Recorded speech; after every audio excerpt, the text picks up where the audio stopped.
Hello दोस्तों, स्वागत है आप लोगों का हमारे यूट्यूब चैनल महान सर में। दोस्तों, आज हम पढ़ेंगे न्यूटन के गति के नियम के बारे में और साथ ही साथ हम जो इनके गति के समीकरण हैं उनको भी देखेंगे। और इसमें हम गति के जो नियम हैं उनमें तीनों नियमों को आज ही पढ़ने की कोशिश करेंगे और उससे जुड़ी हुई अवधारणाएँ क्या हो सकती हैं, जैसे कि संवेग परिवर्तन क्या होता है, जड़त्व आघूर्ण क्या होता है, आवेग क्या होता है, आवेग के सिद्धांत क्या होते हैं, संवेग संरक्षण का नियम, रॉकेट सिद्धांत किस पे काम करता है। ये सारी चीज़ें आज की क्लास में हम पढ़ने की कोशिश करेंगे। और इससे पहले हमारी इसकी फिजिक्स की 5 क्लासें हो भी चुकी हैं आपकी। अगर आपने ये नहीं देखी हैं तो ये आप ज़रूर देखें, उसके बाद ही ये क्लास देखें। बहुत ज़बरदस्त क्लासें चल रही हैं, तो ये आप मिस ना करें। और स्टार्ट करते हैं हम। आज का जो टॉपिक है वो न्यूटन की गति के नियम से हम स्टार्ट करते हैं। तो देखिए, न्यूटन की गति के नियम ये वो नियम हैं जो हम 9th 10th क्लास से पढ़ते आ रहे हैं और हमको पता भी रहता है कि ये क्या है, लेकिन फिर भी जब हम पढ़ते हैं तो हमें ऐसा लगता है कि हमको इसमें पता ही नहीं है कि है क्या आखिर ये न्यूटन के गति के नियम काम कैसे करते हैं, ये हमको समझना इसमें रहता है। तो देखिए, न्यूटन की बात करें तो 1886 इकाई में जो न्यूटन है, मतलब ब्रिटिश वैज्ञानिक आइजैक न्यूटन, इनकी एक किताब आई थी, इनकी एक बुक आई थी जिसमें इन्होंने इन सिद्धांतों की बात की थी। और उस किताब का नाम क्या था, मैं उस किताब का नाम भी लिख के लाया हूँ। क्या नाम है? फिलोसफी नेचुरलिस्ट, क्या है? Philosophy naturalised Principia Mathematica. ये इनकी एक पुस्तक थी। इसका मतलब ये प्राकृतिक दर्शन के गणितीय सिद्धांत के बारे में इन्होंने इसमें जानकारी दी थी और इसी में इन्होंने न्यूटन के जो अपने गति के नियम हैं वो प्रतिपादित किए। इन्होंने बताया था कि जो भी वस्तुएं हैं, जो भी पिंड्स हैं, उन पे क्या है ना, कुछ नियम काम करते हैं और उन पे जो नियम काम करते हैं तो 3 नियमों के बारे में इन्होंने जानकारी दी थी और उन्हीं के बारे में आज हमको पढ़ना है। तो देखिए, वो नियम कौन से हैं। एक तो आपका है गति का प्रथम नियम, जिसको हम जड़त्व का नियम भी कहते हैं। तो ये आप याद रखना, जड़त्व का नियम ही प्रथम नियम कहलाता है न्यूटन का, जिसको हम लॉ ऑफ इनर्शिया बोलते हैं ना, वही आपका क्या है, गति का प्रथम नियम है। और जो गति का दूसरा नियम है दोस्तों, उसको हम बल और संवेग के संबंध का नियम भी कहते हैं। कहीं कहीं तो आपको ये मिलेगा कि ये संवेग का ही नियम है, कहीं कहीं आपको ये मिलेगा कि ये बल का नियम है। हालांकि ये बल और संवेग के संबंध का नियम इसमें बताया जाता है और यहीं से आवेग का भी संबंध निकल के आता है। तो ये सारी चीज़ें हम पढ़ेंगे। और जो गति का तीसरा नियम है दोस्तों, वो क्रिया और प्रतिक्रिया का नियम है, एक्शन और रिएक्शन का नियम है।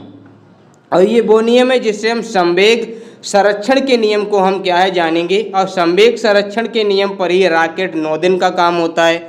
जो रॉकेट सिद्धांत होता है ना, जो मिसाइल, जो आपने देखे होंगे कि भारत सरकार, इंडियन गवर्नमेंट क्या है ना, बड़े बड़े क्या है जिसको हम क्या बोलते हैं, सैटेलाइट लॉन्च किए जाते हैं ना, वो न्यूटन के गति के तीसरे नियम के जो संवेग संरक्षण का नियम इससे प्रतिपादित होता है उसके आधार पर ही होता है। तो ये सारी चीज़ें हम समझने की कोशिश करेंगे। तो ये हम आज की क्लास में क्या है समझने का प्रयास करते हैं। तो देखिए, जो न्यूटन की गति के नियम हैं उनमें हम पहले नियम को पढ़ने का कोशिश करते हैं, यानी कि पहले नियम को जानने का प्रयास करते हैं।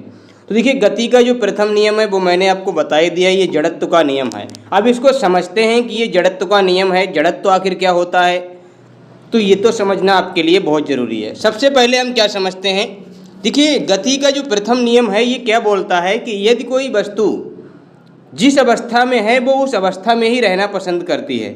अगर कोई वस्तु गतिमान अवस्था में है तो वो गतिमान अवस्था में रहना पसंद करेगी, और यदि कोई वस्तु विरामावस्था में है तो वो विरामावस्था में ही रहना पसंद करती है, जब तक कि कोई उस पर बल लगा के उसकी दिशा में, उसकी गति में, उसकी अवस्था में परिवर्तन न कर दिया जाए, तब तक वो वस्तु ज्यों की त्यों रहना चाहती है। और ये प्रकृति का नियम भी है कि इंसान ज्यों का त्यों ही रहना चाहता है जब तक कि उसमें कुछ चेंजेस किया नहीं जाए। तो ये गति का नियम आपका क्या है, ये जड़त्व का जो नियम है, ये प्रथम नियम है, ये यही बोलता है। देखिए, मैंने यहाँ पे लिख के भी लाया हूँ, यदि कोई वस्तु विरामावस्था में है तो वो विरामावस्था में ही रहेगी। क्या कहा कि अगर कोई वस्तु विरामावस्था में है तो वो विरामावस्था में ही रहेगी, और यदि कोई वस्तु गति अवस्था में है तो वो गति की अवस्था में ही रहेगी, जब तक कि उस पर कोई बाह्य बल, क्या लिखा है, कोई बाह्य बल ना लगाया जाए, मतलब उसकी दिशा, उसकी गति, उसकी अवस्था, उसकी डायरेक्शन, अगर उसमें कोई बल लगा के चेंजेस नहीं किया जाता है तब तक वो जिस अवस्था में है वो उसी अवस्था में रहना पसंद करेगी। और यहाँ से क्या है ना दोस्तों, यहीं से हमको बल की परिभाषा मालूम होती है, क्योंकि बल लगाने से ही किसी भी वस्तु की अवस्था में परिवर्तन किया जा सकता है। जैसे कोई वस्तु लगातार चल रही है, गतिमान है, तो हम उस पर बल लगा के उसको रोक सकते हैं, यानी कि उसको विराम में ला सकते हैं। और अगर कोई वस्तु विरामावस्था में है तो हम उसको बल लगा के गतिमान कर सकते हैं। तो यहाँ से हमको बल की परिभाषा के बारे में पता लगता है कि बल कोई ऐसी चीज़ है जो किसी भी वस्तु की अवस्था में परिवर्तन ला सकता है। तो यहाँ से हमको बल के बारे में पता लगता है। अब सिंपल बात करें, बिल्कुल ही साधारण सी बात करें तो इस गति के नियम के बारे में, इस गति के प्रथम नियम के बारे में, तो सीधी सीधी बात यह है कि अगर कोई वस्तु रुकी हुई है तो वो रुकी ही रहेगी, खुद ब खुद तो नहीं चलेगी, ठीक है। और अगर कोई वस्तु चल रही है तो वो तब तक चलती रहेगी जब तक कि उसे रोका ना जाए। सीधी सीधी बात आपको इस तरह से समझनी होगी। और इसका भी वही मतलब है कि जब तक कि कोई बल नहीं लगाया जाएगा तब तक की वस्तु उसी अवस्था में रहेगी। अब यहाँ पे आप लोग देखिए, ये इमेज आप लोग देखिए, ये इमेज आप देखिए, ये फुटबॉल की जो इमेज आपको दिख रही है ये एकदम रेस्ट अवस्था में है, मतलब विरामावस्था में है। अब इस पर किसी ने क्या किया, एक पैर के थ्रू क्या किया, उस फुटबॉल में क्या है बल लगाया, यानी कि उसमें क्या है गति पैदा कर दी। अब ये क्या आ गई, अब ये क्या आ गई, मोशन में आ गई। अब ये जब मोशन में है, अब ये तब रुकेगी जब इसमें फिर कोई बल लगेगा, क्योंकि ये मोशन में आ गई है, गति में आ गई है। अब ये क्या है, यहाँ पे जो जाल लगा है इस जाल से बॉल टकराएगी, और बॉल टकराएगी तो जाल का क्या है, जाल के द्वारा जो बल लगेगा बॉल पे, वो बल इस क्या कहते हैं बॉल की गति को क्या करेगा, फुटबॉल की गति को क्या करेगा, रोक देगा, यानी कि रेस्ट कर देगा, उसको क्या है अवरोध कर देगा। तब जाके ये फिर से क्या होगी, विरामावस्था में आ जाएगी। तो कहने का मतलब यही है कि अगर कोई वस्तु चल रही है तो उसको विरामावस्था में लाने के लिए कोई ना कोई बल लगाना ही पड़ेगा। तो ये न्यूटन का प्रथम नियम यही कहता है, और बहुत ही सिंपल नियम है, इसमें कोई भी लोंग लपाच नहीं है। लेकिन लोंग लपाच ये है कि आप लोग देखते हो कि हम कोई वस्तु फेंकते हैं, हम बॉल फेंकते हैं तो वो तो रुक जाती है, एक समय के बाद, एक निश्चित दूरी तय करने के बाद वो रुक जाती है। तो ये न्यूटन का जो गति का नियम है ये पृथ्वी पे काम नहीं करता, ये अंतरिक्ष में काम करता है। जहाँ स्पेस होता है, जहाँ कोई भी बल काम नहीं कर रहा होता है, जहाँ कोई बल नहीं होता है, ना वायु का घर्षण बल होता है, ना गुरुत्वाकर्षण बल होता है, बिल्कुल स्पेस होता है, वहाँ पे ये नियम आपका क्या है लागू होता है, गति का प्रथम नियम। तो ये आपको पता होना चाहिए। अब देखिए जो न्यूटन का ये जो प्रथम नियम मैंने अभी आपको बता ही दिया कि ये अंतरिक्ष में काम करता है, ठीक है। क्या करता है, वस्तु गति की अवस्था में है। जैसे कि अंतरिक्ष में अगर आप जाएं, अंतरिक्ष में जाएं, क्या आप महसूस करें या आपको वीडियो वगैरह आप देखते हैं तो अंतरिक्ष में जो पिंड वगैरह हैं, जैसे कि हम देखते हैं सूर्य के चारों ओर हमारी पृथ्वी राउंड कर रही है, बहुत सारे ग्रह हैं जो सूर्य के इर्द गिर्द आपके क्या है राउंड अप हैं, तो वो क्या करते हैं हर समय गतिमान हैं और वो अनंत काल तक गतिमान रहेंगे। यानी कि स्पेस में, अंतरिक्ष में अगर कोई वस्तु गति की अवस्था में है तो वो अनंत काल तक गति की ही अवस्था में रहेगी, वो रुकेगी ही नहीं, क्योंकि वहाँ कोई बल ही काम नहीं कर रहा है, वहाँ कोई रोकने वाला है ही नहीं उसको। और अगर कोई वस्तु वहाँ पे विरामावस्था में है तो भी वो अनंत काल तक विरामावस्था में ही रहेगी, क्योंकि उसको कोई रोकने वाला है ही नहीं, उसमें कोई बल है ही नहीं जो उसमें गति पैदा कर दे। तो ये दोनों ही सिचुएशन क्या होती हैं, ये अंतरिक्ष में ही काम करती हैं, ठीक है। अब हम देखते हैं ये जो गति का नियम है ये किन वस्तुओं पे लागू होता है, ये भी समझना बहुत ज़रूरी है। क्या ये मानव पर भी लागू हो सकता है, तो ये हमको समझना ही होगा। देखिए ये जो नियम है ना, ये उन वस्तुओं पे लागू होता है, ये देखिए क्या है, किन वस्तुओं पे लागू होता है, जो जड़ हैं या अचर हैं। जड़ मतलब ये होता है जिनमें जीवन नहीं होता है, एकदम जड़ होता है, जड़ अचर मतलब उसमें कोई चेतना नहीं होती है, कोई भी चंचलता नहीं होती है, एकदम जड़ पड़ी हुई है। जैसे कि लकड़ी डाल दी, वो क्या है, जड़ है ना। तो ये ऐसी वस्तुओं पे ये नियम आपका क्या है काम करता है जिनमें जीवन नहीं होता है, जैसे लकड़ी हो गई, पत्थर हो गया, ये क्या होते हैं, ये जड़ होते हैं। और इनमें एक गुण पाया जाता है जिसको हम बोलते हैं जड़त्व का गुण, क्योंकि जड़ जो होगी उसी में तो जड़त्व का गुण होगा, जो चेतन होता है उसमें चेतन का गुण होता है। तो ये जड़त्व होती है सारी चीज़ें, जिनमें भी जीवन नहीं है वो सारी की सारी चीज़ें आपकी क्या हैं, जड़त्व कहलाती हैं। और उनमें पाया जाने वाला गुण जड़त्व होता है। ये जड़त्व क्या होता है? जड़त्व का मतलब ये होता है, जड़त्व वह गुण होता है किसी भी वस्तु का जो अपनी अवस्था परिवर्तन का विरोध करता है। मतलब वो वस्तु अगर गतिमान है तो गतिमान रहना चाहती है, वो रुकना ही नहीं चाहती है। अगर वो विरामावस्था में है तो वो विरामावस्था में रहना चाहती है। ये जड़त्व के गुण के कारण होता है ऐसा। जैसे कि आप देखेंगे जो बड़े बड़े पिंड होते हैं ना, जैसे कि आपका ग्रह हो गया, उपग्रह हो गया, इन पे ये नियम बहुत अच्छे से काम करता है, क्योंकि ये स्पेस में भी हैं और इन पे बहुत अच्छे से काम करता है। आपने बखूबी आप जानते हैं कि ये सारे के सारे ग्रह क्या है ना, सूर्य के चारों इर्द गिर्द आपके क्या है, राउंड करते हैं, घूम रहे हैं, गति में हैं। तो ये बड़े बड़े पिंडों पे काम करता है, ना कि छोटे छोटे जो माइक्रो कण होते हैं, जैसे नैनो कण होते हैं, नैनो पार्टिकल्स होते हैं, माइक्रो पार्टिकल्स होते हैं, उन पे ये नियम काम नहीं करेगा। ये केवल बड़े बड़े पिंडों पर ही काम करेगा, बड़े बड़े पत्थरों पे ही काम करेगा, ठीक है। अर्थात ये छोटे छोटे अर्थात नैनो माइक्रो कण इन पे काम नहीं करेगा। और इन पे जो काम करेगा जो छोटे छोटे माइक्रो कण होते हैं, माइक्रो कण आप जानते हैं ना, माइक्रो कण बहुत ही बारीक आपकी क्या है यूनिट होती है, बहुत ही। नैनो कण का मतलब होता है 10 की घात -9, 10 की घात -9, मतलब आप समझेंगे कि 10 का 10,000वां करीब, मतलब लाखवां हिस्सा आपका बैठेगा जाके, तो वो आपका क्या होगा, एक कण बैठेगा जाके। तो उन पे ये नियम काम नहीं करते हैं। उन पे जो थ्योरी काम करती है वो प्लांक थ्योरी होती है। देखिए विज्ञान मतलब क्या है ना, ये फिजिक्स क्या है ना, जब तक आप जितना जानते हो ना आपके लिए उतनी ही सच्चाई होती है। जैसे कि आपको बताया कि गति का जो नियम है वो क्या है ना, वो जड़ जो वस्तुएं होती हैं उन पे काम करता है। और क्या है ये क्या करता है, ये स्पेस में काम करता है। लेकिन नैनो पार्टिकल्स के बारे में आपको अगर नहीं पता है तो आप क्या समझेंगे कि जो भी जड़ वस्तुएं हैं, जो भी अचर वस्तुएं हैं, वो अगर गति में तो गति में रहेंगी, विराम में तो विराम में रहेंगी। लेकिन ये हर एक वस्तु पे काम भी नहीं करता है। तो जितनी चीज़ें आपको पता होती हैं ना, वही आपके लिए सच्चाई होती है। अब देखिए जड़त्व जो होता है ना, इसके बारे में थोड़ा और समझने का प्रयास करते हैं। जड़त्व किस पे निर्भर करता है, फिर हम जड़त्व आघूर्ण को भी समझने की कोशिश करेंगे, क्योंकि जड़त्व और जड़त्व आघूर्ण बिल्कुल एक ही जैसी चीज़ें होती हैं।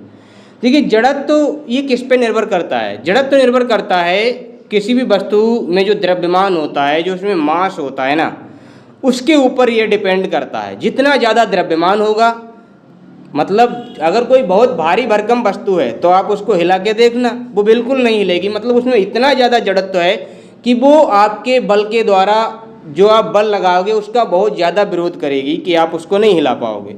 अगर उसमें कम द्रव्यमान है तो विरोध तो तब भी वो करेगी, लेकिन अगर आप उसमें ज़्यादा बल लगा दोगे तो वो गति में आ जाएगी। तो ये द्रव्यमान क्या है ना, मतलब द्रव्यमान जो है, द्रव्यमान पर ये निर्भर करता है आपका जड़त्व। इनर्शिया जो है ना, ये मास पे निर्भर करती है, ठीक है। जितना ज़्यादा आपका द्रव्यमान होगा उतना ही ज़्यादा उस वस्तु में क्या पाया जाएगा, जड़त्व पाया जाएगा। तो ये बात है। और ये बड़ी बड़ी जो वस्तुएं होती हैं ना, जैसे कि कोई बहुत बड़ी वस्तु है, उसको अगर आप गतिमान करना चाहते हो तो आपको क्या है, जाहिर सी बात आपको बहुत ज़्यादा बल लगाना पड़ेगा। अगर कोई बड़ी वस्तु है और चल रही है तो आपको रोकना है, तब भी आपको बहुत ज़्यादा बल चाहिए उसको रोकने के लिए। तो क्या है, ये द्रव्यमान पर आपका क्या है ना, निर्भर करता है। जितना ज़्यादा इसका द्रव्यमान होगा उतना ही ज़्यादा इसमें क्या है, जड़त्व का गुण पैदा होगा, ठीक है। ये बात आपको समझ आई होगी। अब यहाँ पे आप लोग देखिए, अब हम जड़त्व को तो हमने बता दिया, अब इसके जड़त्व से जड़त्व आघूर्ण के बारे में समझने का प्रयास करेंगे। देखिए जब कोई वस्तु किसी रेखीय गति करती है, मतलब कोई समतल, कोई एक क्या बोलते हैं लीनियर वे में आपका क्या है, मोशन करती है। लीनियर वे बोले तो एकदम सीधी सीधी गति करती है। तो उसमें एक गुण जो होता है ना, वो होता है जड़त्व का गुण। कौन सा गुण होता है दोस्तों, वो गुण होता है उसका जड़त्व का गुण।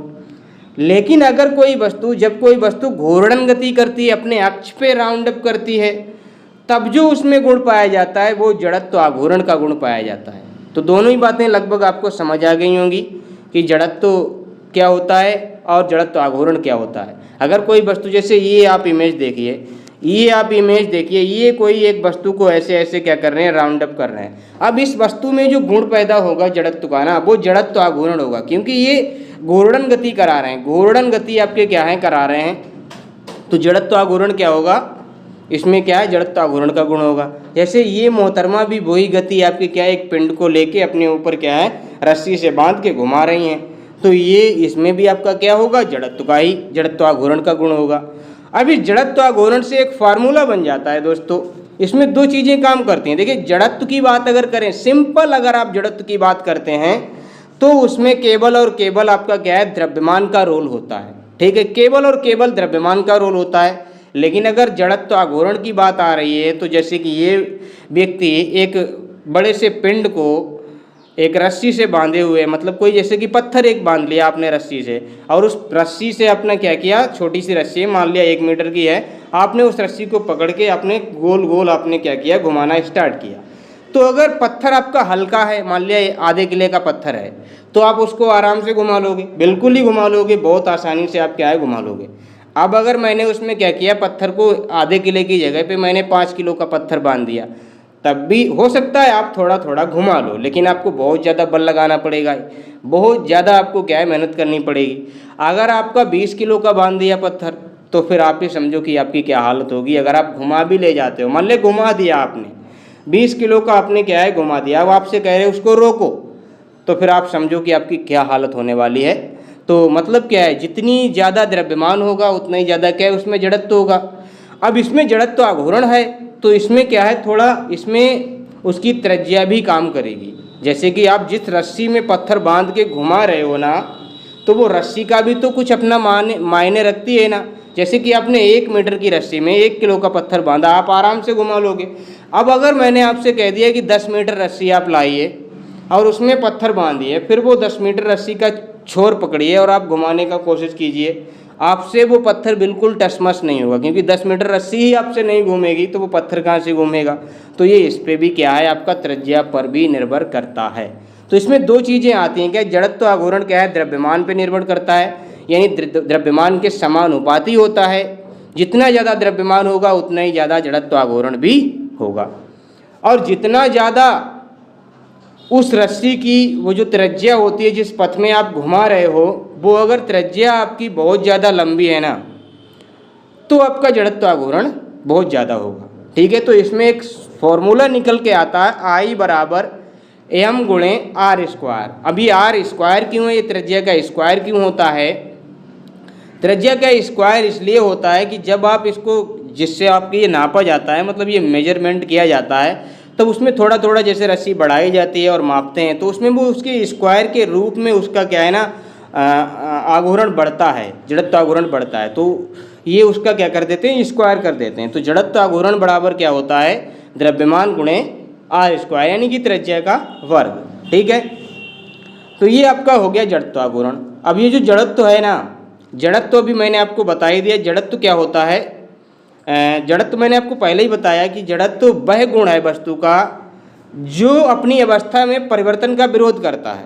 ठीक है, अगर वो विराम में है तो विराम में ही रहेगी, और गति में है तो गति में रहेगी। तो ये मैंने यहाँ पे लिख भी दिया है, पहले मैंने आपको बता दिया ऐसे ही, अब यहाँ पे मैंने ये लिख भी दिया है। ठीक है, तो ये आप याद रखना।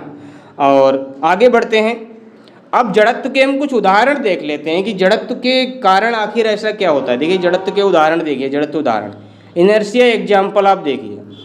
आपने बहुत बखूबी आपने ये एग्जाम्पल सुने होंगे कि गाड़ी के अचानक चलने पर गाड़ी में बैठे व्यक्ति की ओर झटका, पीछे की ओर झटका लगना। जैसे कोई व्यक्ति, जैसे आप गाड़ी में बैठे हो, अचानक एकदम गाड़ी स्टार्ट हुई और चली, तो आपको पीछे की ओर झटका लगेगा, एकदम से झटका लगेगा। जैसे कि आप इस इमेज में भी देख सकते हो, गाड़ी जैसे ही स्टार्ट हुई है, यहाँ से ये गाड़ी स्टार्ट हुई है और इस व्यक्ति को ये इस तरह से खड़ा था और ये पीछे की तरफ इसका क्या है, झटका लगा है इसको। तो ये क्या है, ये आपका जड़त्व के कारण होता है। कैसे होता है देखिए, मैं आपको समझाता हूँ। जब वो व्यक्ति खड़ा था ना, तो वो एकदम क्या था, रेस्ट की अवस्था में था, गाड़ी भी रेस्ट की अवस्था में थी। और जब वो गाड़ी चलना स्टार्ट हुई, जैसे ही चली, तो जो व्यक्ति का जो नीचे का हिस्सा था, जैसे कि पैर, वो तो बिल्कुल उससे लगे हुए थे, उसके क्या बोलते हैं सरफेस से। तो जैसे ही वो सरफेस वाला भाग चला तो जो पैर थे ना वो तो उसके ब्रह्मावस्था में ही रहे, लेकिन वो नीचे से क्या है ना ब्रह्मावस्था में नहीं रहे। मतलब यहाँ पे देखिए फिर से समझने की कोशिश कीजिए। जैसे ही गाड़ी चलती है ना, आप अगर खड़े हो तो वो समतल वाला जो भाग है जिस पे आप खड़े हो वो एकदम से गतिमान होता है, और आपके पैर उस पे होते हैं तो पैर भी एकदम से गतिमान हो जाते हैं। लेकिन जो ऊपर का हिस्सा आपका होता है वो तो अभी रेस्ट की ही अवस्था में, उसे थोड़ा ना पता है अब गाड़ी चलने वाली है, तो एकदम से झटका ऊपर लगता है, क्योंकि ऊपर वाला जो हिस्सा है वो तो रेस्ट में रहना चाहता है। और जबकि पैर गतिमान हो चुके होते हैं, तो पैर अगर गतिमान हो गए हैं, सिर अगर रेस्ट में है, तो झटका तो लगने वाला है। तो ये यहाँ पे होता है, व्यक्ति ब्राह्म अवस्था में होता है और ब्राह्म में ही रहना चाहता है। लेकिन होता क्या है, व्यक्ति का नीचे का हिस्सा गाड़ी के साथ गतिमान हो जाता है और ऊपर का हिस्सा ब्राह्म में रहता है, इसीलिए उसको क्या है झटका लगता है।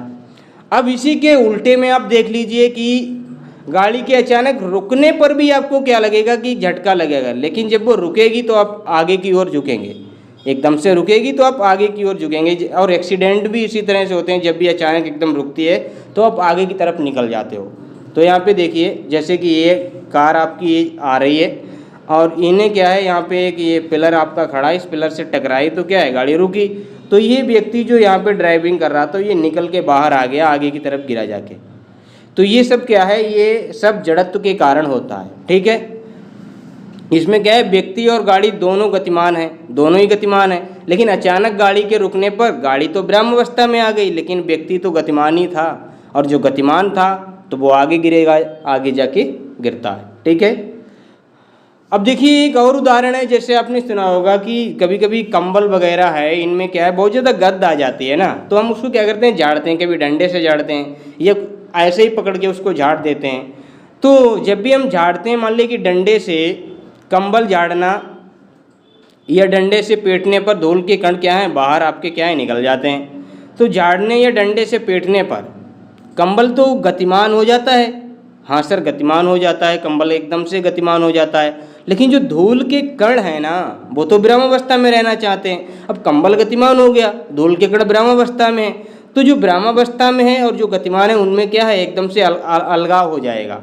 तो धूल के कण क्या है कंबल से अलग हो जाएंगे, क्योंकि कंबल गतिमान है, वो चाहते हैं कि हम ब्रह्मावस्था में रहें, तो वो ब्रह्मावस्था में रहने के लिए क्या है वो उससे अलग हो जाएंगे, और अलग हो जाएंगे तो क्या हो जाएंगे वो गिर जाएंगे। हालांकि वो कण भी गतिमान हो जाते हैं जब वो कंबल गतिमान होता है, लेकिन वो रहना ब्रह्मावस्था में चाहते हैं, तो उसकी वजह से ये क्या है ना ये अलग हो जाते हैं, ठीक है। अब आपने एक बहुत बेस्ट एग्जाम्पल सुन रखा होगा कि एक गिलास है, जैसे मेरे पास भी एक गिलास इसमें रखा ही हुआ है, और उस गिलास में क्या करते हैं एक उसके ऊपर एक गत्ता रख देते हैं, और उस गत्ता रख देते हैं तो गत्ते के ऊपर क्या करते हैं एक सिक्का रखते हैं। अब उस गत्ते को इतनी शार्पनेस में खींचा जाता है, इतनी तेज़ी से खींचा जाता है कि जो उसके ऊपर सिक्का रखा है ना उसको पता ही नहीं चलता कि कब गत्ता हट गया। तो अगर आप बहुत फास्ट से आप खींचते हो ना गत्ता, तो वो देखेंगे क्या कि वो जो उसके ऊपर सिक्का रखा था ना वो गिलास में गिर जाता है।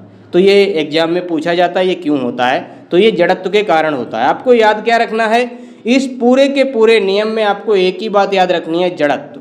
जो भी होगा जड़त्व के कारण होगा, जो भी प्रथम नियम में होगा जड़त्व के कारण ही होगा, ठीक है। क्योंकि कार्ड और सिक्का दोनों ब्रह्मावस्था में होते हैं। अब कार्ड को अचानक खींचने पर कार्ड तो गतिमान हो जाता है, लेकिन सिक्का ब्रह्मावस्था में रहता है और सिक्का क्या करता है गिलास में गिर जाता है। जैसा कि आप इमेज में देख रहे हो, इस GIF इमेज में आपको दिख ही रहा होगा कैसे सिक्का गिर रहा है, ठीक है। अब देखिए एक और आपको एग्जाम्पल में बताता हूँ, कांच की दीवार। जो कांच की दीवार बोले तो जो शीशे वगैरह जो लगे होते हैं ना विंडोज वगैरह में, अगर आप उनमें गोली मारते हो तो क्या होगा, वो गोली क्या करेगी उसमें सुराख करती हुई निकल जाएगी, शीशा में सुराख करती हुई निकल जाएगी। लेकिन अगर आपने पत्थर मार दिया तो शीशा क्या है चूर चूर हो जाता है, यानी कि टूट जाता है। तो ऐसा क्यों होता है, ऐसा इसलिए होता है, देखिए मैं ऐसे ही आपको समझा देता हूँ। जो पत्थर है ना, देखिए पहले गोली से समझते हैं। गोली का वेग इतना ज़्यादा होता है कि वो शीशे से जब टकराती है तो जितना भाग उसका टकराता है शीशे का, उतना भाग वो गतिमान हो जाता है। केवल उतना ही भाग गतिमान होता है जितने में गोली आपकी क्या है टकराती है। और वो गोली उसको लेके निकल जाती है। तो इसकी वजह से क्या होता है, उसमें सुराख हो जाता है। लेकिन जब आप पत्थर मारते हो ना, पत्थर का वेग उतना नहीं होता है जब आप मारते हो। अगर वेग उतना ही हो तो पत्थर को भी कोई श्राप नहीं है कि वो उसको तोड़ देगा।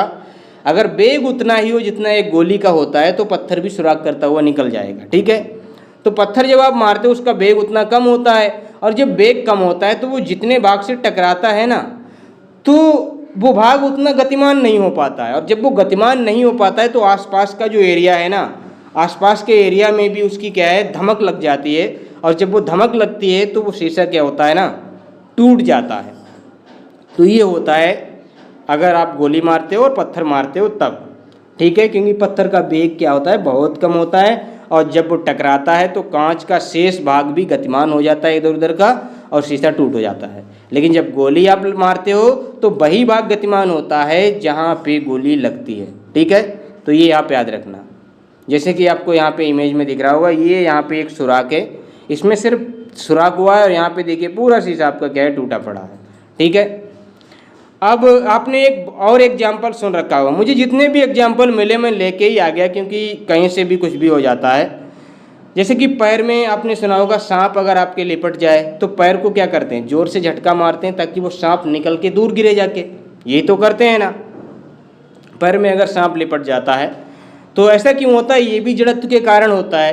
पैर झटकने से पैर तो गतिमान हो जाता है, और सांप क्या है, वो पैर में लिपटा होता है और वो ब्रह्मावस्था में रहना चाहता है, तो गतिमान पैर हो जाता है और सांप ब्रह्मावस्था में रहना चाहता है। तो इसी वजह से जब पैर झटकते हैं तो सांप क्या है ना, वो ब्रह्मावस्था में रहना चाहता है, तो वो दूर गिरता दूर जाके गिरता है, और क्या है, एक तरीके से आप बच जाते हो। और ऐसा आपने कई एक बार देखा होगा कि ये मूवी वगैरह में आपने देखा होगा, तो ऐसा होता है। ठीक है, अब हम पढ़ते हैं गति के दूसरे नियम के बारे में। गति का जो दूसरा नियम है ना, ये बल और संवेग के संबंध पे आधारित है।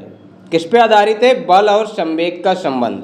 और मैं बहुत अच्छे से आपको क्लियर करा दूंगा कि बल और संवेग में कैसे इनका क्या है, संबंध होता है। ठीक है, देखिए यहाँ पे सबसे पहले क्या है, ये देखिए संवेग का आपको फॉर्मूला पता होना चाहिए कि संवेग का फॉर्मूला क्या होता है। मैंने जो मापन वाली क्लास थी उसमें ये कराए भी थे, सारे के सारे फार्मूले जो इम्पोर्टेंट थे मैंने लिखवा भी दिए थे। देखिए संवेग बराबर आपका क्या होता है, द्रव्यमान गुणे वेग। द्रव्यमान और गुणे वेग आपका क्या होता है, संवेग होता है। ठीक है, इसका मात्रक आपका क्या होता है, किलोग्राम मीटर प्रति सेकंड होता है, और ये एक सदिश राशि है। ठीक है, किसी पिंड के द्रव्यमान तथा वेग के गुणनफल को हम संवेग कहते हैं। कोई पिंड है, उसका कितना द्रव्यमान है और वो किस वेग से गति कर रहा है, उन दोनों के अगर आप गुणनफल को ले लेते हो तो आपको क्या मिल जाता है, उस वस्तु का संवेग प्राप्त हो जाता है। ठीक है, संवेग कहते हैं। और यही आपका क्या है, गति के दूसरे नियम में आपका क्या है, लागू होता है। अब देखिए बल और संवेग का कैसे संबंध निकल के आता है वो मैं आपको समझाता हूँ। तो आपको एक थ्योरी पता होगी, आपको नहीं भी पता है तो मैं आपको बता देता हूँ कि बल जो है ना वो संवेग परिवर्तन के दर के समानुपाती होता है। क्या होता है, देखिए ये जो एल्फा आपका लगा है ना, इसका मतलब होता है समानुपाती। क्या होता है, समानुपाती, मतलब बल समानुपाती है संवेग परिवर्तन की दर। क्या कहा मैंने, बल जो है ना वो संवेग में जो परिवर्तन होता है उसकी दर के समानुपाती होता है। ठीक है, नहीं समझे ना, अभी आपको समझाता हूँ मैं। सबसे पहले तो आपको ये जो परिवर्तन की दर है यही आपको नहीं पता होगी क्या होती है। जैसे हम वेग परिवर्तन की दर पढ़ते हैं उसको त्वरण कहते हैं, संवेग परिवर्तन की दर, ये अलग अलग चीज़ें होती हैं। ये हमारा क्या कहलाता है, बल कहलाता है। ठीक है, अब यहाँ पे देखिए, और यहाँ पे एक चीज़ और आपकी काम करेगी, जितना ज़्यादा आप बल लगाओगे उतना ज़्यादा संवेग परिवर्तन होगा। जितना ज़्यादा बल लगेगा उतना ही ज़्यादा क्या होगा, संवेग का परिवर्तन होगा। अब यहाँ पे देखिए, ये मैंने इसका क्या करता हूँ, एनालिसिस किया है। तो यहाँ पे देखिए जो संवेग परिवर्तन की दर क्या होती है, देखिए यहाँ पे बल के मैंने क्या लिखा है, समानुपाती है आपकी संवेग परिवर्तन की दर। हाँ, तो यहाँ पे मैंने क्या लिखा, बल बराबर संवेग परिवर्तन की दर। संवेग परिवर्तन की दर बोले तो देखिए संवेग क्या होता है, P बराबर m गुणे बी, P बराबर m गुणे बी। और अगर आप परिवर्तन की दर करते हो तो मतलब जिसकी भी आप परिवर्तन की दर की बात करते हो, मान लो आपने संवेग परिवर्तन की दर की बात की तो उसके बटे में आपको टाइम को देना पड़ेगा। अगर आपने वेग परिवर्तन की बात की तो मतलब आपको वेग के बटे में आपको टाइम को देना पड़ेगा, तभी तो परिवर्तन होगा। टाइम के साथ ही तो परिवर्तन होता है ना। तो उसी को हम क्या कहते हैं, वेग परिवर्तन या संवेग परिवर्तन। जिसकी भी आप परिवर्तन की बात करें, जिसकी भी आप करें, वो उसमें आपका क्या है, टाइम आपका बटे में आ जाएगा। ठीक है, तो यहाँ पे संवेग के बटे में हमने क्या कर दिया, टाइम कर दिया। और ये डेल्टा क्या बताता है, ये परिवर्तन की बात करता है। ठीक है, समय परिवर्तन और संवेग परिवर्तन की बात आपका क्या है, करता है। अब देखिए आपको तो पता ही है कि जो आपका संवेग होता है ना, वो आपका एम गुणे बी होता है। तो यहाँ पे मैंने क्या है, इसकी जगह पे एम गुणे बी लिख दिया। सर बिल्कुल सही बात है। तो यहाँ से जब हम आगे बढ़ते हैं तो ये चीज़ निकल के आती है। अब यहाँ पे जो एम गुणे बी आया तो हमने एम को तो बाहर ले लिया और यहाँ पे हमने क्या कर दिया, यहाँ पे हमने डेल्टा बी मतलब वेग परिवर्तन और बटे हमने क्या कर दिया, डेल्टा टी कर दिया। हाँ सर बिल्कुल सही, ये भी आपने बहुत अच्छा किया। अब आपको एक चीज़ तो पता ही होगी, आपको बहुत अच्छे से आपको पता होगी कि ये जो वेग परिवर्तन है मतलब कि जो डेल्टा बी बटे टी है ना, बी बटे टी मतलब वेग बटे समय। तो वेग बटे समय तो सर त्वरण होता है। त्वरण बराबर क्या होता है, वेग बटे समय यानी वेग परिवर्तन की दर। तो यहाँ पे क्या हो गया, वेग परिवर्तन की दर। तो हमने ये यहाँ पे एम हमको मिल गया द्रव्यमान। यहाँ पे इसकी जगह पे हम क्या ए नहीं लिख सकते, बिल्कुल सर लिख सकते। तो ये फॉर्मूला निकल के आता है आपका क्या है, एफ बराबर एम ए मतलब एम गुणे ए। तो ये बल का हमारा क्या निकल के आ गया, फॉर्मूला। तो ये संवेग और बल में क्या निकल गया, आपका संबंध आपका बना जाके। और यहाँ से क्या निकला है, यहाँ से गति का दूसरा नियम क्या कहता है, गति के दूसरे नियम से बल का सूत्र प्राप्त हो जाता है। क्या मिलता है, बल का सूत्र।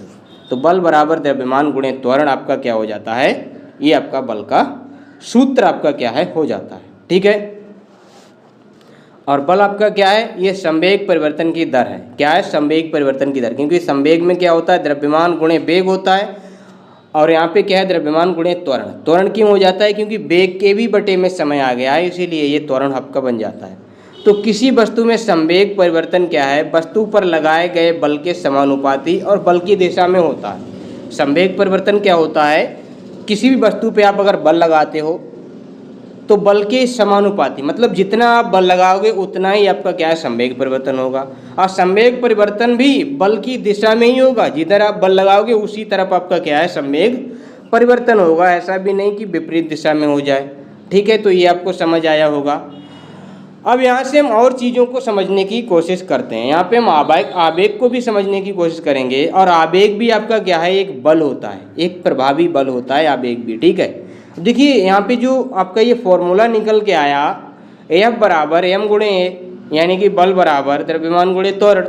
ठीक है, तो यहाँ पे जो एफ है ना, वो एक बल है। और बल क्या है, बल एक ऐसी चीज़ होती है जो किसी भी स्थिति को चेंज कर देती है।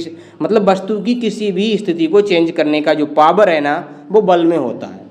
बल एक ऐसा कारक है जो वस्तु की स्थिति बदल देता है। ठीक है, द्रव्यमान क्या है, वस्तु की जो मात्रा होती है, पदार्थ की जो मात्रा होती है, उसको हम क्या कहते हैं, द्रव्यमान कहते हैं। और त्वरण क्या होता है, ये किसी वस्तु में वेग परिवर्तन की दर क्या कहलाती है, त्वरण कहलाती है। तो ये तीनों चीज़ें आपको क्लियर हो चुकी होंगी।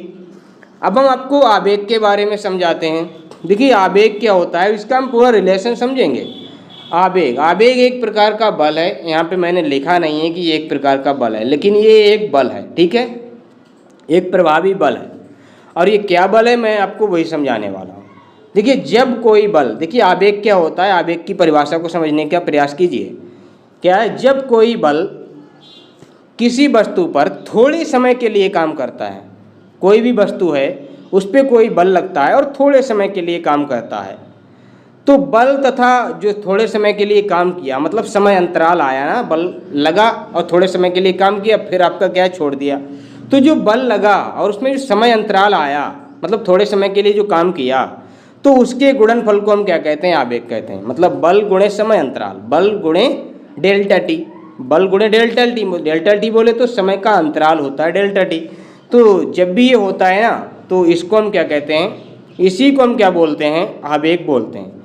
तो इसका जो फॉर्मूला निकल के आता है, यहाँ पे ये फॉर्मूला थोड़ा आउट हो गया है, यहाँ पे नीचे चला गया है। तो इसका मतलब क्या है, यहाँ पे J बराबर एफ गुणे डेल्टा टी। जे बराबर एफ गुणे डेल्टा टी का मतलब क्या है? डेल्टा टी का मतलब है समय अंतराल। क्या है? समय अंतराल। समय अंतराल ये होता है, ठीक है। अब इसका जो मात्रक होता है, आवेग का जो मात्रक होता है, ये आपका क्या होता है? न्यूटन सेकंड होता है, क्योंकि बल का मात्रक क्या होता है? न्यूटन, और उसके साथ समय गुणे में तो न्यूटन सेकंड हो गया, या फिर किलोग्राम मीटर प्रति सेकंड भी आप बोल सकते हो इसको, ठीक है। तो ये आपका होता है। तो ये इसका क्या हो गया? आवेग का आपका क्या हो गया? फॉर्मूला हो गया, और आवेग की परिभाषा हो गई। अब हम आवेग का संबंध समझेंगे। आवेग तथा संवेग में संबंध क्या होता है उसके बारे में जानने का प्रयास करेंगे, ठीक है। आवेग भी आपका क्या है? संवेग में परिवर्तन की दर ही होता है। देखिए कैसे होता है, अभी मैं आपको समझाता हूँ। देखिए आवेग तथा संवेग का संबंध, यहाँ पे मैंने आवेग का फॉर्मूला लिखा है जे बराबर एफ गुणे डेल्टा टी। सर बिल्कुल सही लिखा है। अब देखिए जो एफ है, एफ मतलब बल, और बल का मतलब क्या है? एम गुणे ए, यानी कि यहाँ पे हमने क्या लिख दिया? एम गुणे ए लिख दिया। अब एम गुणे ए गुणे डेल्टा टी, बिल्कुल सर। अब ये डेल्टा टी जो है ना, पहले ये आप ये देखिए, ये जो ए है ना, ये जो ए है, ये क्या है? आपका त्वरण है। अब त्वरण का तो आपको फॉर्मूला पता ही है। त्वरण का आपका फार्मूला क्या होता है? बी बटे टी, यानी कि वेग बटे समय। तो यहाँ पे क्या हो गया? वेग बटे समय हो गया। एम क्या लिखा है यहाँ पे? एम गुणे वेग बटे समय और गुणे डेल्टा टी। तो ये आपका निकल के आ गया। हाँ सर बिल्कुल निकल के आ गया। अब देखिए यहाँ पे बटे में क्या है? डेल्टा टी है, और यहाँ पे गुणा में डेल्टा टी है। तो ये दोनों आपस में क्या हो जाएंगे? कट जाएंगे। सर बिल्कुल सर कट गए। अब यहाँ पे जो निकल के आया वो एम इंटू डेल्टा बी आपका निकल के आएगा, मतलब एम गुणे डेल्टा बी निकल के आया, मतलब वेग परिवर्तन निकल के आया। वेग परिवर्तन निकल के आया। अब वेग कैसा परिवर्तन? ये वो वाला वेग परिवर्तन, मतलब अंतिम वेग और प्रारंभिक वेग, ठीक है। तो एम बराबर क्या हो गया? एम गुणे क्या हो गया? आपका प्रारंभिक वेग, और आपका क्या हो गया? अंतिम वेग हो गया, ठीक है। तो ये आपका क्या हो गया? यहाँ पे इस तरह से ये आपका निकल के आपका आ गया। तो यहाँ पे क्या है? बी आपका क्या है? ये आपका क्या है? प्रारंभिक वेग है। यू आपका क्या है? अंतिम वेग है, ठीक है। तो यहाँ पे अब क्या निकल के आ गया? एम गुणे बी और एम गुणे यू। अब आपको पता ही है कि संवेग बराबर आपका क्या होता है? द्रव्यमान गुणे वेग होता है। तो यहाँ पे क्या है? दोनों वेगों का आपका क्या है? मतलब यहाँ पे एक संवेग आपका प्रारंभिक वेग के साथ है, एक संवेग आपका क्या है? अंतिम वेग के साथ है। तो यहाँ पे क्या है? संवेग में परिवर्तन हो रहा है ना। तो अंतिम वेग, अंतिम संवेग और आपका प्रारंभिक संवेग, मतलब क्या हुआ? संवेग परिवर्तन। और ये हमने कहाँ से निकाला? आवेग से निकाला है। तो आवेग बराबर आपका क्या निकल के आया? संवेग परिवर्तन आपका निकल के आया। तो जो संवेग में जो परिवर्तन, मतलब जो वस्तु, एक तरीके से मैं आपको बताऊं, आवेग अब कैसे काम करेगा? जैसे कोई वस्तु है, जैसे कि आप कोई बॉल आ रही है, बॉल आप कैच करते हो, तो पहले वो जिस वेग से आपकी आ रही होती है वो आपका प्रारंभिक वेग होता है, और आप उसको टच करते हो, और टच करके पीछे की ओर हाथ खींचते हो ना, तो फिर उसका जो बल है ना, जो वेग है ना, वो कम हो जाता है। और जैसे ही वो वेग कम होता है उसी को हम संवेग परिवर्तन कहते हैं, और वही आवेग आपका काम करता है। अब यहाँ पे उससे जुड़े हुए हम कुछ उदाहरण देख लेते हैं। आवेग से, चाहे आप इसको आवेग कह लें, चाहे आप इसको संवेग परिवर्तन कह लें, तो इससे जुड़े हुए कुछ उदाहरण हैं, मैं आपको वो दिखाता हूँ। सबसे पहला तो आपका यही उदाहरण हो गया क्रिकेट वाला।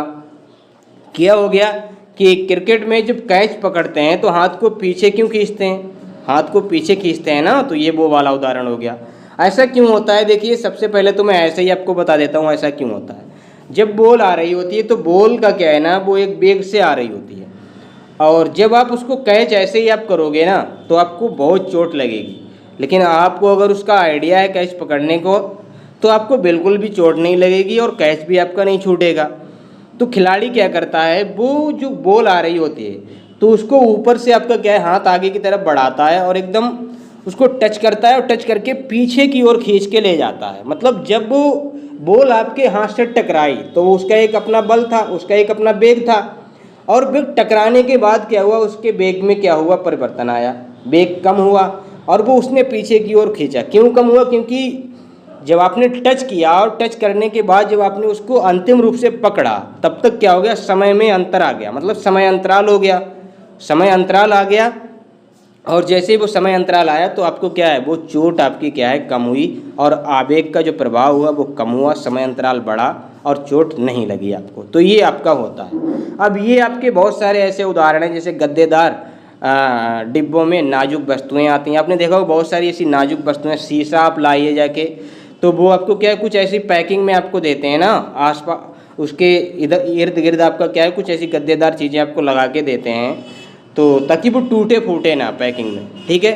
बेड पर आप मोबाइल फेंक देते हो, ऐसे ही आपने क्या है बेड पे मोबाइल फेंक दिया, तो क्या है आपको पता है ये नहीं टूटेगा, क्योंकि क्यों नहीं टूटेगा, क्योंकि जो बेड है ना, बेग आपका क्या है, बेड जो है ना, बिस्तर जो है ना, उस पर आप जब भी मोबाइल गिरेगा तो क्या है, वो पहले गिरेगा, तो वो जो गिरेगा तो वो गद्दा आपका दबेगा, तो जो पहले प्रारंभिक बेग से जो गद्दे पे टकराएगा, फिर उस टकराने के बाद वो गद्दा जब दबेगा तो फिर जो अंतिम बेग से आपको टकराएगा तब तक उसमें क्या होगा, एक परिवर्तन हो चुका होगा बेग में, और वही परिवर्तन आवेग को कम कर देगा, आवेग को कम कर देगा, समयांतराल पैदा हो जाएगा, तो फिर वो क्या है, चोट नहीं लगेगी। जैसे आप कूदते हो, आप रेता में कूदो तो आपको क्या है, आपको पता है चोट नहीं लगेगी। आप रेता में कोई शीशा डाल दो या रेता में आप कूदो तो आपको पता है नहीं चोट लगेगी, क्योंकि वो रेता क्या है, वो दबेगी, नीचे दबेगी, तो जो आपको बल लगने वाला है उसमें क्या एक समय अंतराल आ चुका होगा, तो वो आवेग क्या है, आवेग आपका क्या है, कम लगेगा, आवेग का प्रभाव कम होगा और बल आपको कम लगेगा, तो आपको चोट भी कम लगेगी। सारी बात है आपके बल की। बल अगर आपको ज़्यादा लगेगा तो चोट लगेगी, सीधी सीधी बात। लेकिन बल के लगने में अगर वो समय अंतराल का वो आ जाता है ना, तो आपको चोट नहीं लगती है। सर्कस वाले जाली में क्यों कूदते हैं, सर्कस वाले जाली में कूदते हैं क्योंकि उनको पता है आवेग उसमें काम कर रहा है। उनको नहीं पता है, लेकिन उनको वो आइडिया है कि कूदेंगे तो उसमें क्या है, चोट नहीं लगेगी। क्यों, क्योंकि जो प्रारंभिक वेग लगता है, लगने के बाद वो नीचे की तरफ दबता है, दबने के बाद जो अंतिम वेग लगता है तो उसमें एक डिफरेंस पैदा हो चुका होता है, और वही डिफरेंस उनको क्या है, चोट नहीं लगने देता है। तो इन सभी एग्जाम्पल्स जो है ना, इनका सीधा सीधा एक ही मतलब है कि आवेग का प्रभाव कम हो जाता है, लगने वाले बल का जो समय अंतराल है वो बढ़ जाता है, और वस्तुएं नहीं टूटती हैं, यानी कि चोट नहीं लगती है। तो ये एक ही आपका क्या है, एक ही थ्योरी आपकी इसमें सारे के सारे इसमें काम करने वाली है। लेकिन इसका एक उल्टा उदाहरण हम देख लेते हैं, जैसे कि हथौड़ा मारना, अधिक चोट लगाना। तो क्या है, कम समय में अगर आप अधिक बल लगाते हो, मतलब उसमें समय अंतराल नहीं है, तो आपका क्या है, अधिक आपका क्या है, आवेग आपका क्या है, उत्पन्न होगा। जैसे आप किसी भी चीज़ पे चोट लगाते हो तो उसमें क्या है, अधिक चोट तभी लगेगी जब उसमें समय अंतराल नहीं होगा, मतलब ठोस चीज़ होगी तभी आपका समय अंतराल पैदा नहीं होगा। तो हथौड़ा मारना, अधिक चोट लगाने का मतलब कम समय में अधिक बल लगाने से अधिक प्रभाव होता है आवेग का, तो अधिक चोट आपकी क्या है, लगती है, ठीक है। तो न्यूटन का जो दूसरा नियम है दोस्तों, न्यूटन का जो दूसरा नियम है ना, वो आपको क्या बताता है, ये बल का सूत्र आपको देता है, और ये आवेग का जो सिद्धांत है ये भी बताता है, आवेग के सिद्धांत के बारे में बताता है। और आवेग का सिद्धांत क्या कहता है, बल और समय मिलकर संवेग में परिवर्तन करते हैं, बल और समय मिलके संवेग में परिवर्तन लाते हैं, ठीक है। तो ये आपका हो गया न्यूटन का दूसरा नियम। अब हम पढ़ते हैं न्यूटन के तीसरे नियम के बारे में। न्यूटन का जो तीसरा नियम है दोस्तों, इसके बारे में, क्रिया और प्रतिक्रिया का जो नियम है, इसके बारे में हम जान लेते हैं। तो देखिए, आपको पता है कि हर क्रिया के बराबर एक प्रतिक्रिया होती है, हर क्रिया के बराबर और विपरीत दिशा में एक प्रतिक्रिया होती है। ये न्यूटन का तीसरा नियम बोलता है। न्यूटन का तीसरा नियम यही इसी पे आपका क्या है, लागू होता है कि हर एक्शन के पीछे एक रिएक्शन होता है। और सरल भाषा में अगर आप बात करें, अगर आप किसी चीज़ पे बल लगाते हो, क्या लिखा है, अगर आप किसी चीज़ पे बल लगाते हो तो वो विपरीत दिशा में आपको भी उतना ही बल लगाती है। सीधी सीधी बात अगर आप समझने की कोशिश करें तो ये एक्शन रिएक्शन जो लॉ है वो कैसे काम करता है वो हम समझने का प्रयास करते हैं, ठीक है।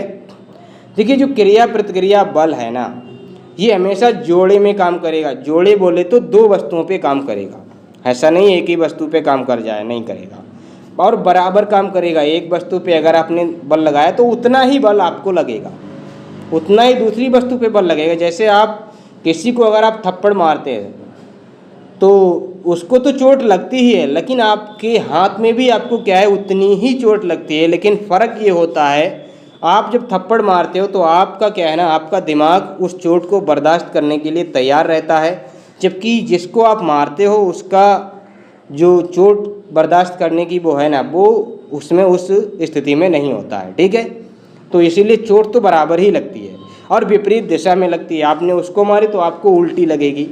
अलग अलग वस्तुओं पे काम करेगा, जोड़े में काम करेगा, अलग अलग वस्तुओं पे काम करेगा। ठीक है, अब इसका सिद्धांत समझते हैं। जैसे कि ये आपकी एक वस्तु ए है, ये आपकी एक वस्तु बी है। अब ये इस पे अगर कोई बल लगा रही है ए वस्तु बी पर, तो बी वस्तु उतना ही बल आपका क्या है, इस पे लगा रही है, बिल्कुल उतना ही बल।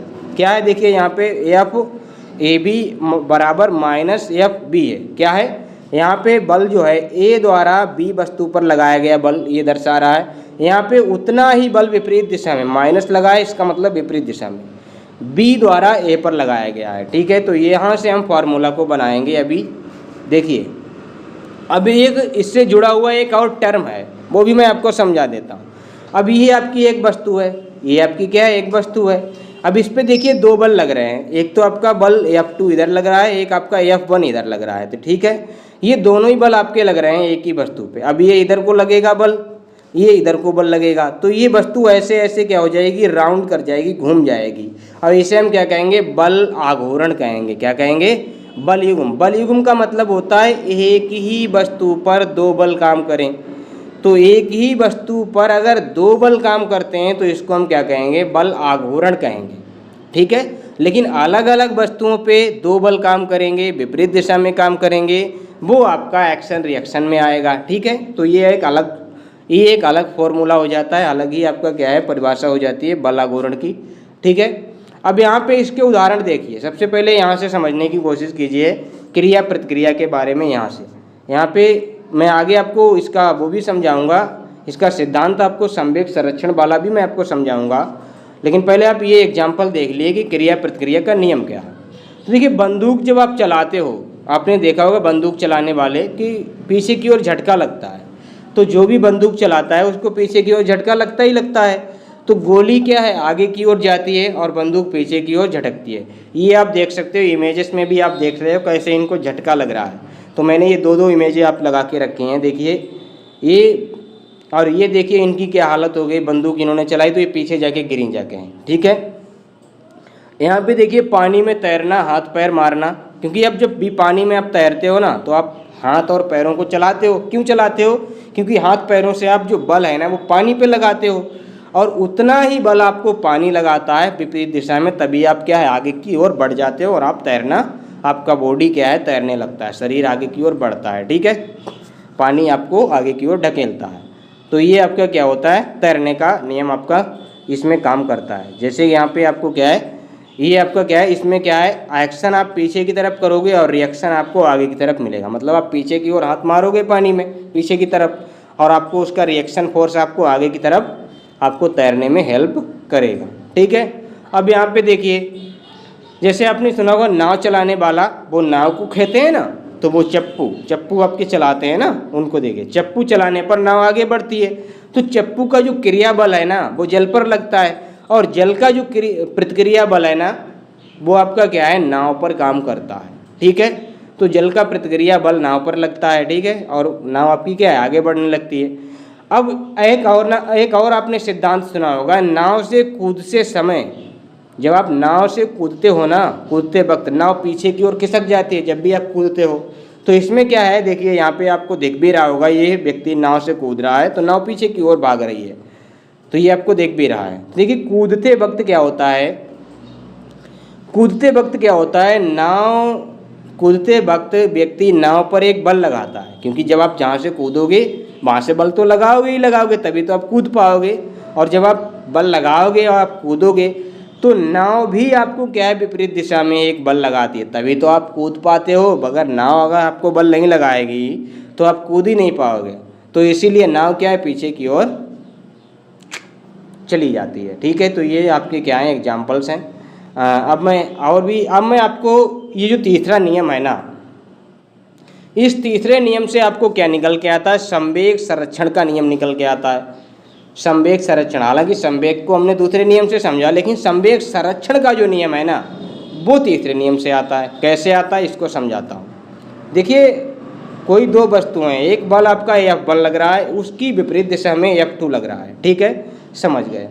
अब आपको तो पता ही है बल बराबर आपका क्या होता है, संवेग परिवर्तन की दर होता है। संवेग परिवर्तन की दर क्या होती है, ये संवेग परिवर्तन क्या होता है, यहाँ पे मैंने दो बल लिए हैं, तो F1 और F2, ठीक है। तो यहाँ पे हम एक संवेग परिवर्तन P1 होगा, एक आपका P2 होगा। तो यहाँ पे डेल्टा P1 बटे डेल्टा T हो गया, और यहाँ पे विपरीत दिशा में माइनस का डेल्टा P2 बटे डेल्टा T हो गया। तो ये आपका निकल के आया, क्योंकि फॉर्मूला भी हमने देखा था ना संवेग का। तो वो क्या कह रहा था, वो आपका क्या कह रहा था, बल क्या कह रहा था आपका, संवेग का फॉर्मूला, संवेग परिवर्तन बल बराबर P बटे T आपका आ रहा था। तो ये हमने कर लिया। अब P बटे T, अब ये हम इधर से क्या करते हैं, हम इधर से अगर हम इधर लाते हैं, क्या इधर से ये चीज़ उठा के अगर इस साइड में, इस बराबर के निशान के इस साइड में अगर हम लाते हैं तो क्या होगा, देखिए इधर हम जब लाए तो ये यहाँ पे प्लस हो जाएगा। सर बिल्कुल सही, इधर आपका क्या हो जाएगा, बराबर में 0 आ जाएगा। सही। अब क्या करते हैं दोस्तों अब हम क्या करते हैं, ये जो ऊपर का डेल्टा T है, डेल्टा P1 डेल्टा P2 है, डेल्टा को हम कॉमन करते हैं, और नीचे तो आपका डेल्टा T इधर भी है, डेल्टा T इधर भी है, तो नीचे तो आपको कोई दिक्कत ही नहीं। तो यहाँ पे क्या है, ये कॉमन आ गया, तो ये आपका इस तरह से आ गया, और ये आपका ब्रैकेट में P1 प्लस P2 आ गया, बराबर आपका क्या हो गया, 0 आ गया। ठीक है सर, बिल्कुल सही है। अब आप क्या करेंगे, ये वाला जो है आप इसको क्या है इधर भेजेंगे, तो ये 0 के बटे में जाएगा। जब ये 0 के बटे में जाएगा तो ये सारी चीज़ें 0 कर देगा। तो आपको यहाँ पे क्या निकल के आएगा, यहाँ पे आपको क्या है, P1 प्लस P2 बराबर K का मतलब है एक नेतांक, नेतांक का मतलब है एक कांस्टेंट। मतलब अब जो ये संरक्षण है P1 प्लस P2, ये एक नियत रहेगा। मतलब संवेग संरक्षण क्या है, एक नियत मान रहता है। मतलब संवेग आपका किसी भी स्थिति में नहीं बदलेगा। अगर वेग मान ले किसी भी वस्तु का, अब यहाँ पे आपको मैं समझाता हूँ संवेग का सिद्धांत। यहाँ से संवेग संरक्षण का जो सिद्धांत निकल के आया, अब यहाँ पे मैं आपको उसको समझाने का प्रयास करता हूँ। न्यूटन के तृतीय नियम से, क्या है, न्यूटन के तृतीय नियम से संवेग संरक्षण का सिद्धांत प्राप्त होता है। अब संवेग को समझने का प्रयास करते हैं। आपको पता है संवेग का फॉर्मूला, संवेग P बराबर द्रव्यमान गुणे वेग होता ही है। हाँ सर, मान लिया किसी भी वस्तु का आपका जो संवेग है ना, वो आपका 50 है, तो उस वस्तु का जो द्रव्यमान है वो 25 रहा होगा, और वेग आपका क्या रहा होगा, 2 रहा होगा। तो 25 गुणे 2 आपका क्या हो गया, 50 हो गया। लेकिन अगर वही वस्तु का मान लिया कि द्रव्यमान आपका क्या कर दिया, 10 कर दिया, तो उसका वेग ऑटोमेटिकली बढ़ जाएगा, 5 हो जाएगा, क्योंकि हर हाल में संवेग को 50 रहना ही पड़ेगा। तो 10 गुणे 5 हो जाएगा। अगर हमने उसका द्रव्यमान और कम कर दिया, 1 किलो कर दिया, तो उसका वेग आपका 50 किलो हो जाएगा, 50 की स्पीड से हो जाएगा, वेग आपका 50 की स्पीड में आ जाएगा, और 50 × 1 यानी कि संवेग आपका 50 हो जाएगा। कहने का मतलब ये है संवेग हर अवस्था में समान रहेगा। और इसी सिद्धांत पे दोस्तों जो रॉकेट नोदन है ना, वो इसी सिद्धांत पे काम करता है। मैं ये एग्जाम्पल आपको पहले भी दिखा सकता था, जो अभी मैंने पीछे के एग्जाम्पल दिखाए कि रॉकेट सिद्धांत भी इसी पे काम करता है, लेकिन मैं पहले आपको ये समझाना चाहता था, संवेग सिद्धांत को समझाना चाहता था, संवेग संरक्षण को समझाना चाहता था। तो रॉकेट नोदन इसी सिद्धांत पे कार्य करता है। कैसे काम करता है, ये आपका एक रॉकेट है, हाँ सर है। अब इसमें क्या है, इसमें इसको चालू करने के लिए इसमें एक ईंधन भी भरा जाता है सर, हाँ ईंधन, और ईंधन का अपना एक द्रव्यमान होता है सर, बिल्कुल सर। और उसमें क्या है, देखिए यहाँ से एक्शन शुरू होता है। यहाँ पे हमने क्या किया, इसमें क्या किया, आग लगा दी, उस ईंधन में हमने क्या किया, आग लगा दी। अब इसी आग के जरिए से रॉकेट आपका आगे बढ़ेगा। अब ये क्या करेगा, यहाँ से तो एक्शन हुआ, और यहाँ से आपका क्या है, रिएक्शन हुआ। आपने यहाँ से एक्शन किया तो आगे की तरफ आपका क्या हुआ, रिएक्शन हुआ, ठीक है, विपरीत दिशा में। अब ईंधन जब जलेगा तो आपका पहले तो उसका द्रव्यमान कुछ ज़्यादा ही होगा, तो ईंधन जब जलेगा तो द्रव्यमान आपका क्या होगा, कम होगा, हाँ सर कम होगा। और द्रव्यमान कम होगा तो उसका क्या है, वेग बढ़ता जाएगा, रॉकेट का वेग बढ़ता जाएगा। जितना ज़्यादा द्रव्यमान कम होगा वेग बढ़ेगा, द्रव्यमान का वेग बढ़ेगा। तो इसी सिद्धांत पे जब जो जलता जाएगा रॉकेट, पीछे से द्रव्यमान जलेगा तो वेग बढ़ेगा, ठीक है। तो इसी सिद्धांत पे ये काम करता है, ठीक है। जैसे ही जो सैटेलाइट वगैरह होते हैं ना, उनको क्या किया जाता है, एक बार उनको क्या है वहाँ पे लाके छोड़ दिया जाता है, उस परिक्रमा में घुमा दिया जाता है पृथ्वी की कक्षा में, और उनके ये तो लगा ही होता है उनका और वो क्या है ना, वो घूमता रहता है। अब यहाँ तक की हमारी चीज़ें क्या हैं, क्लियर हो गई। अब हम देख लेते हैं गति के समीकरण। अब इसमें हम बहुत ज़्यादा डिटेल में नहीं जाएंगे, सिंपल सी चीज़ों को समझ लेंगे, बस हमारे गति के नियम भी हैं, गति के समीकरण भी पूरे हो जाएंगे। तो गति के समीकरण में आपको क्या है, एक तो 3 समीकरण होते हैं गति के। प्रथम समीकरण जो होता है वो b बराबर u प्लस at। ये आपका एक समीकरण है जिसमें वेग संबंध के बारे में बात की गई है। और एक आपका क्या है ना, और दूसरा आपका क्या है, दूरी से संबंध रखता है, मतलब इसमें दूरी निकाली जाती है इस समीकरण से, इसके द्वारा दूरी निकाली जाती है। तो इसमें s बराबर ut प्लस 1/2 at², ये दूरी निकालने के लिए जब आपको u पता हो। u मतलब u आपका क्या होता है, ये आपका होता है आपका अंतिम वेग होता है। क्या होता है, u आपका होता है प्रारंभिक वेग, अंतिम वेग नहीं। आपको अगर प्रारंभिक वेग पता है तो आपको क्या करना होता है, दूरी आप निकाल सकते हो। और तीसरा समीकरण आपका क्या कहता है, b² बराबर u² प्लस 2as, ये भी दूरी और वेग के बारे में संबंध आपको बताता है। मतलब दूरी पता है तो आप वेग आप निकाल सकते हो, ये सारी चीज़ें होती हैं, ठीक है। और त्वरण तो एक नियत होता ही होता है, वो आपको पता ही होना चाहिए। अब यहाँ पे देखिए जो u है वो आपका क्या है, प्रारंभिक वेग है जिसका मीटर प्रति सेकंड आपका होता है। b भी आपका क्या है, ये अंतिम वेग है। त्वरण आपका मीटर प्रति सेकंड स्क्वायर होता है।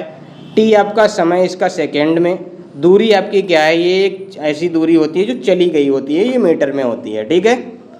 तो ये आपके क्या होते हैं, समीकरण होते हैं। अब इसके मैं कुछ उदाहरण आपको दिखा देता हूँ। देखिए जैसे कि ये एक आपका क्वेश्चन है, क्या है, यदि कोई गाड़ी 10 मीटर प्रति सेकंड की चाल से चल रही है और 2 मीटर प्रति सेकंड स्क्वायर की गति से 5 सेकंड तक त्वरित होती है, तो उसमें क्या है, आपको प्रारंभिक वेग आपको बताना है। उसमें मतलब ये सारी चीज़ें आपको बतानी है। क्या चीज़ें बतानी है इसमें, और चीज़ें निकाल के लानी है। ये तीनों समीकरण इस पर अप्लाई करके देखते हैं।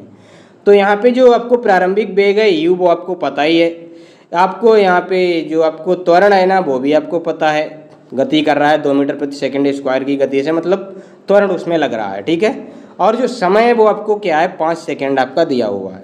तो आपको निकालना क्या है, वेग निकालना है, अंतिम वेग निकालना है, और आपको क्या निकालना है, आपको निकालना है, आपको दूरी निकालना है, ठीक है। तो ये आपको निकालना पड़ेगा।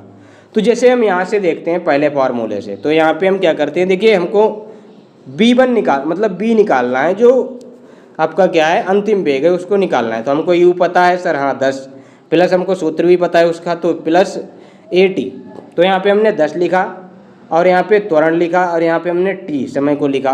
अब हमने इसको क्या है, सॉल्व कर लिया है। तो यहाँ पे ये हमारा सोल्व हो के ये हमारा आ गया। अब अगर हम दूरी निकालना चाहें, यस निकालना चाहें, तब भी हमको क्या है, फॉर्मूले में वो सारी चीज़ें रखनी पड़ेंगी। तो देखिए यहाँ पे u हमारा क्या है 10 है, समय हमारा क्या है 5 है, तो इंटू 5 कर दिया। 1/, हमारा a आपका क्या है 2 ही आपका है, तो यहाँ पे हमने a कर दिया 2, और क्या बोलता है t हमारा 5 है, 5 का हमने स्क्वायर कर दिया। अब इसको हम निकालेंगे तो देखिए 10 × 5 आपका 50 हो गया, और यहाँ पे आपका क्या है 5 का स्क्वायर 25 हुआ, 25 गुणे आपका क्या हुआ, 25 गुणे 2 आपका 50 हो गया, और 50 के बटे आपके क्या हो जाएंगे 2, यानी कि फिर से 25 हो जाएंगे। तो और यहाँ पे 50 + 25 आपका 75 निकल के आपका आ जाएगा, ठीक है। अब ये देखिए आप लोग, यहाँ पे ये वाला भी फार्मूला हम लगा के देख लेते हैं। एक ही सवाल में हम तीनों फार्मूलों को सीख लेते हैं। देखिए b² u² प्लस 2as, तो यहाँ पे हमने b को स्क्वायर कर दिया, क्योंकि हमको यहाँ पे क्या है b हमको क्या है पता लग चुका है।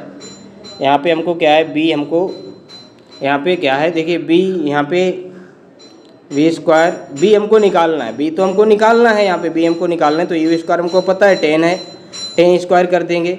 2 हमने यहाँ पे लिख दिया। a हमारा क्या है 2 है, और s हमारी क्या है 75 है, तो ये हमने मल्टीप्लाई में कर दी। अब देखिए यहाँ से क्या है 10 का स्क्वायर हमारा 100 आ जाएगा, और यहाँ पे 75 गुणे 2 150, 150 गुणे 2 300, तो ये हमारा निकल के आ गया।